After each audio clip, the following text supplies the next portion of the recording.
All right, quick question. Have you ever walked into a casino and noticed that nobody is handing you dollar bills to play with? You walk up to the counter, you hand over real cash, and they slide back this little stack of colorful chips, pretty chips, satisfying chips, chips that feel like game pieces, not like money. And here's the thing, that is not an accident. That is not just a convenience thing. That is one of the most deliberate, most studied, most psychologically calculated decisions in the entire history of consumer behavior.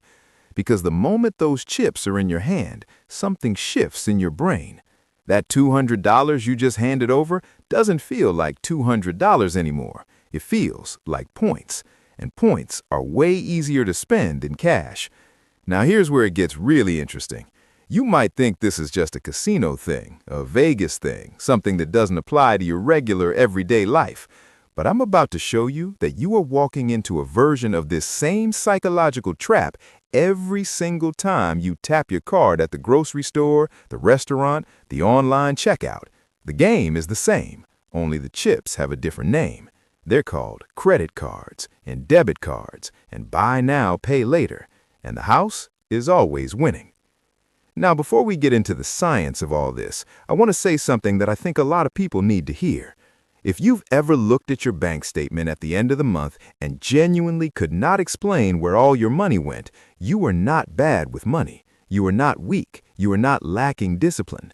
You are a completely normal human being whose brain is being systematically outmaneuvered by systems that were specifically designed by some of the smartest behavioral psychologists on the planet to make you spend more than you intended to.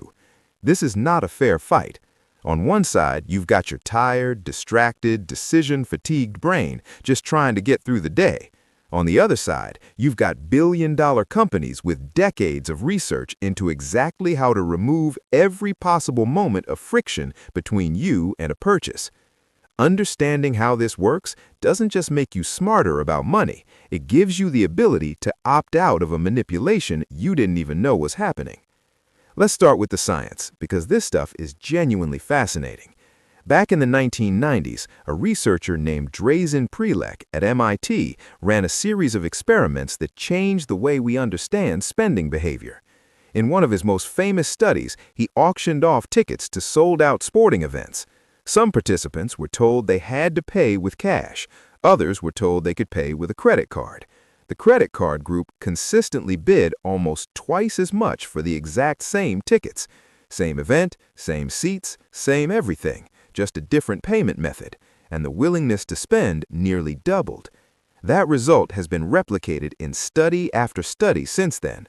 Credit cards consistently lead to higher spending than cash, and the reason comes down to something Prelec called the pain of paying. Here's how it works. When you hand over physical cash, you feel it. There is a real, measurable neurological response in your brain to watching money leave your hand. Researchers have actually used brain imaging to show that paying with cash activates the insula, which is the part of your brain associated with negative emotions and physical pain. Spending cash literally hurts a little, and that pain acts as a natural brake on your spending. It makes you pause. It makes you reconsider. It makes you ask yourself, is this actually worth it?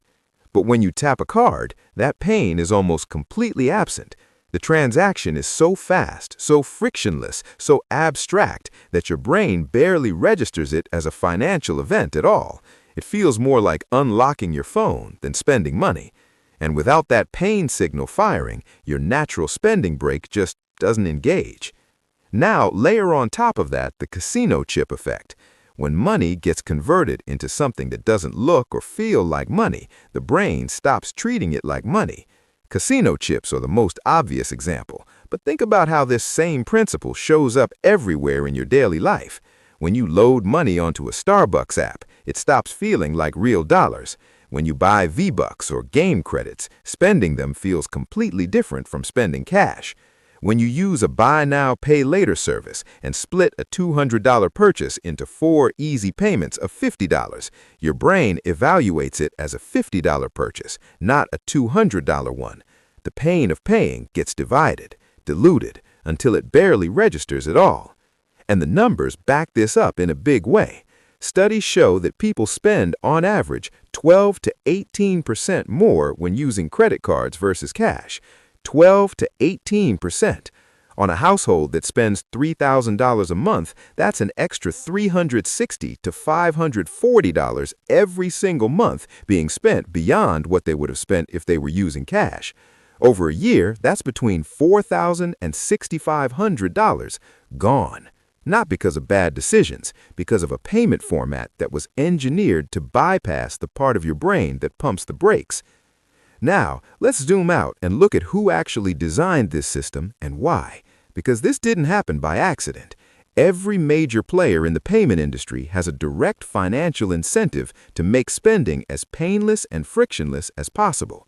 Credit card companies make money every time you swipe.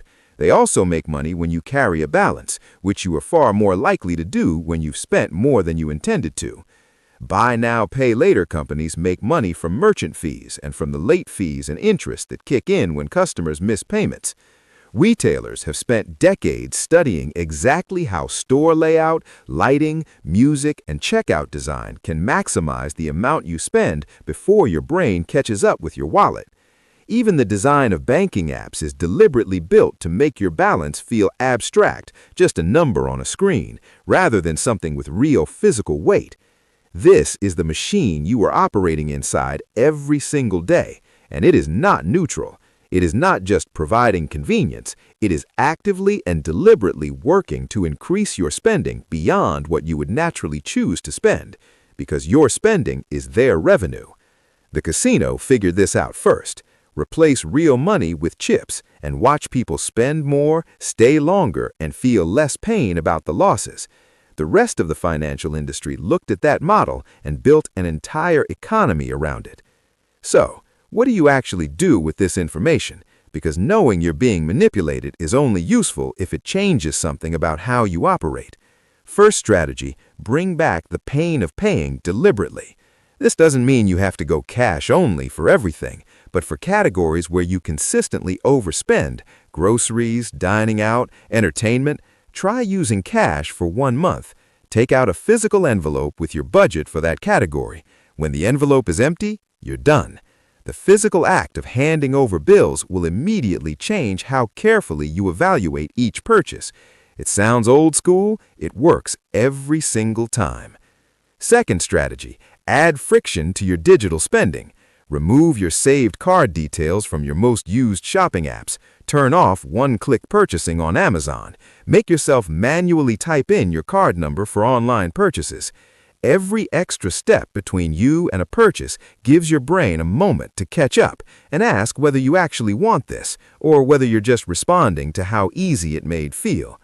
Third strategy, do a weekly money date with yourself. Every Sunday, 10 minutes, look at exactly what you spent the previous week, not to beat yourself up, just to make it real, to reconnect the abstract numbers on a screen with the actual decisions you made. The more real your spending feels, the more intentional your future spending becomes.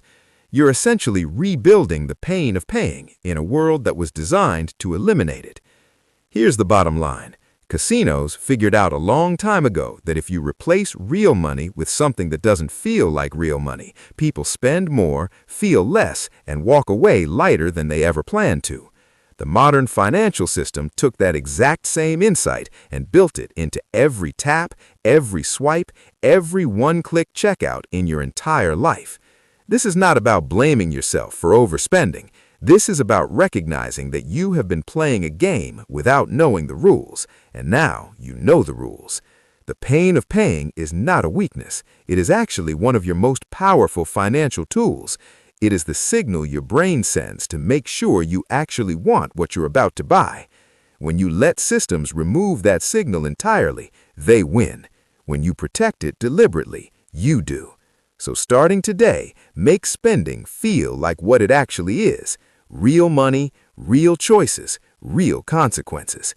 Because the moment you do that, the house loses its edge. All right, if this hit home for you, you already know the vibe. Hit like, subscribe to the channel, and yeah, tap that bell icon so you don't miss what's coming next.